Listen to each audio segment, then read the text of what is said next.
निर्वापकं सदा विमुक्तिसाधकं कलाधरावतंसकं विलासि लोकरक्षकम्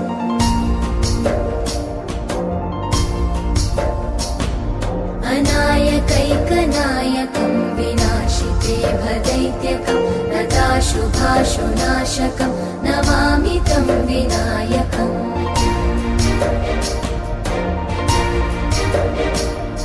न तेतरातिभीकरं नवोदितार्कभास्वरं न मत्सुरादिनिर्झरं न ताधिकापदुद्धरम्